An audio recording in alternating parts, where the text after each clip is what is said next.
Hello and welcome to Challenge Charlie and to the start of the world famous Inca Trail. Over the next 4 days I'll be trekking to Machu Picchu together with Alice, Ross, Kit, Liv and Craig. The first day of the trek was pretty easy going. We took a lot of breaks and the only real uphill was at the end of the day as we neared our campsite and began the hike up Dead Woman's Pass. All the campsites were in gorgeous locations with brilliant views. I did feel very spoiled. Porters carried almost all of our stuff. We had hot and cold water bowls to wash our hands in at lunch and our feet at the end of the day, and the 3-course lunch and dinner were both served in a special tent which was pitched by the porters en route, complete with silver napkin holders and a tablecloth.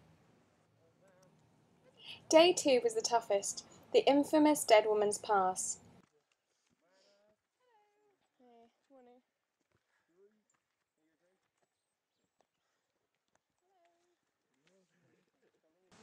It was a fairly steep trek, firstly up through a section of rainforest, and then along the gruelling sunny ridge. But we took a slight detour to Deer Spot. I am so cold, so cold. We've come off track a little bit so that we can spot some deer, so we're not actually on the Inca Trail at the moment. I spent the morning in shorts and a vest top because it's been such warm climbing, and now we're just absolutely freezing. If you can see, I've got all my woolens on. Anyway, I'll catch up with the others.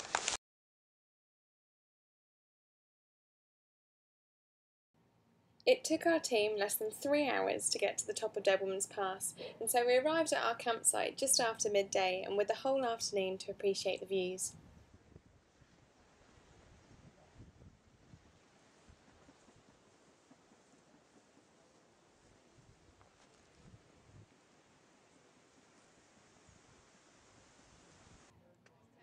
Day 3 started with a couple more hours of uphill and some awesome views.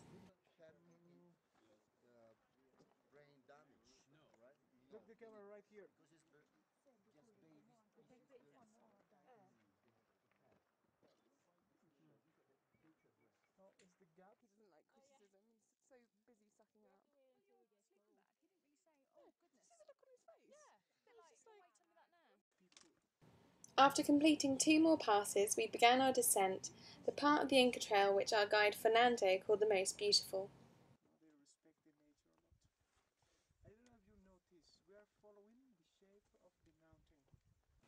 After a stop for another 3-course lunch, complete with dining tent, tablecloth, napkin holders and wash bowls, we carried on with our descent.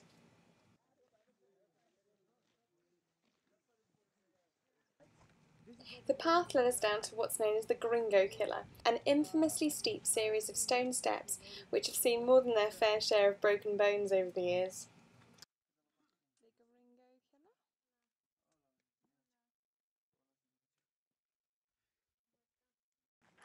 The steps led to yet another Incan ruin, and from there it was a short walk downhill to our next campsite.